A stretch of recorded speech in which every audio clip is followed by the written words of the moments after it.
Assalamualaikum warahmatullahi wabarakatuh. Perkenalkan, nama saya Syafira Ayuni, STB 192137, kelas D, jurusan Teknik Informatika. Di sini saya akan menjelaskan tentang System Development Life Cycle atau biasa disebut SDLC. Apa itu SDLC? Yaitu siklus hidup pengembangan sistem. Metodologi untuk pengembangan sistem merupakan keseluruhan proses dalam membangun sistem melalui beberapa langkah. Adapun beberapa fungsinya yaitu sebagai sarana komunikasi antar tim pengembangan dengan pemegang kepentingan, dapat memberikan gambaran input dan output yang jelas dari tahap 1 menuju tahap selanjutnya. Adapun beberapa tahapnya yaitu 1. Planning. Planning terbagi dari 4, yaitu review kebutuhan proyek, prioritas kebutuhan proyek, alokasi request, identifikasi tim pengembangan proyek. 2. Analisis lagi terbagi jadi 2, yaitu melakukan integrasi awal, aktivitas analisis detail. Ini lagi terbagi jadi 3, yaitu mempelajari sistem saat ini, menentukan kebutuhan user. 3. Yang solusi yang direkomendasikan. 3, yaitu design. Design ini lagi terbagi jadi 2, yaitu mendapatkan hardware dan software jika diperlukan, mengembangkan detail sistem. 4, yaitu implementation. Itu terbagi lagi jadi 4, yaitu mengembangkan program jika diperlukan, menginstal dan menguji sistem baru, melatih user. 4. Mengkonversi ke sistem baru. 5, yaitu support. Support lagi ini terbagi jadi 3, yaitu meninjau sistem pasca identifikasi. 2. Mengidentifikasi kesalahan dan perangkat tambahan. 3. Memonitoring kinerja sistem. Metode verbal. Suatu proses perangkat lunak yang berurutan dipanggang sebagian tersebut mengalir ke bawah setiap air terjun, melewati fase-fase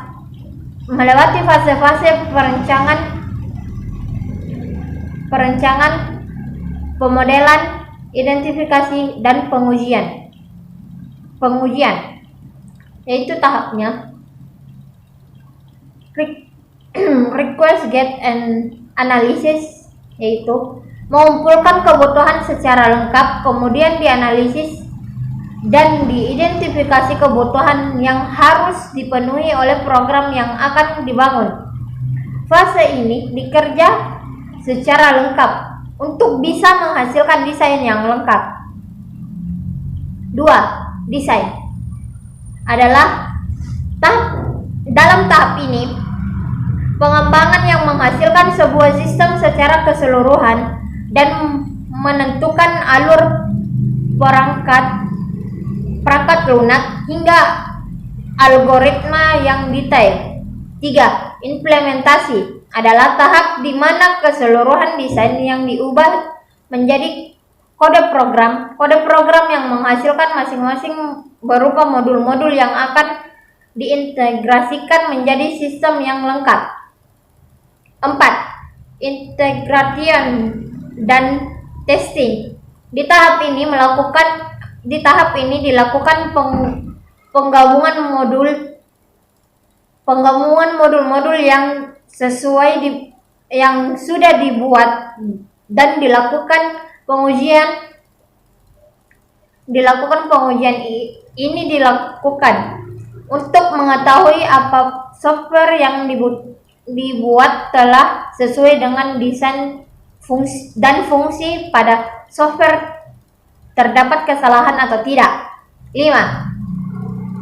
Verifikasi dalam klien atau penggunaan menguji akan apakah sistem tersebut telah sesuai dengan yang ditujukan. 6. Operation manace, yaitu instalasi dan proses perbaikan sistem sesuai yang ditujukan. Adapun manfaat model waterfall, yaitu model ini adalah pengembangan yang paling handal dan paling lama digunakan para developer, cocok untuk membuat software dengan skala besar, cocok untuk mengembangkan sistem yang bersifat generik. Pengerjaan proyek sistem akan mudah dikontrol dan terjawab dengan baik. Kelemahan model waterfall yaitu persyaratan sistem yang harus digambarkan dengan jelas. Rincian proses harus benar-benar jelas dan tidak boleh berubah.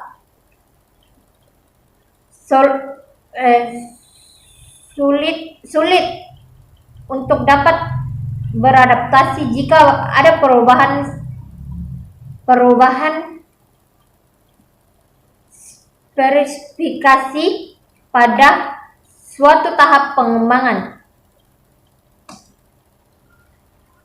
Metode prototipe merupakan model pengembangan sistem yang kompleks. Pihak pengembangan akan melakukan identifikasi kebutuhan pemakaian, dan pengembangan akan mengajarkan bersama-sama dan mengizinkan user memiliki gambar awal tentang program yang akan dikembangkan serta melakukan pengujian. Tahapnya yaitu pengumpulan kebutuhan. 1. Pengumpulan kebutuhan. Pengalaman dan pengembangan bersama-sama. Identifikasi format yang kebutuhan keseluruhannya. Perangkat lunak mengidentifikasi semua kebutuhan dan garis besar sistem yang akan dibuat. 2. Membangun prototyping dengan membuat perancangan sementara yang berpusat pada penyajian kepada pelanggan, misalnya dengan membuat input dan contoh outputnya. 3. Evakuasi prototyping. Evakuasi ini dilakukan oleh pelanggan apakah prototyping yang sesuai dibangun 3. Evakuasi prototyping. Evaluasi ini dilakukan oleh pelanggan apakah prototypingnya yang sudah dibangun sudah sesuai dengan keinginan pelanggan. Jika sudah, maka langkah-langkah keempat yang akan diambil. Jika tidak, prototyping diperbaiki dengan mengulang langkah 1, 2, dan 3. 4. Mengkode sistem. Dalam tahap ini, prototyping yang sudah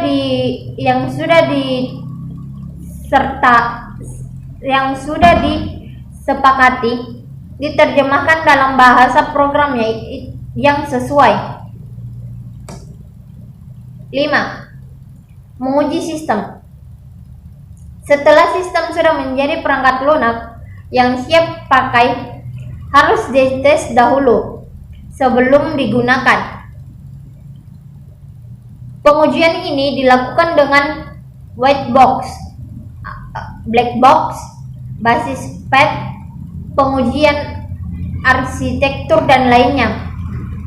6. Evaluasi sistem.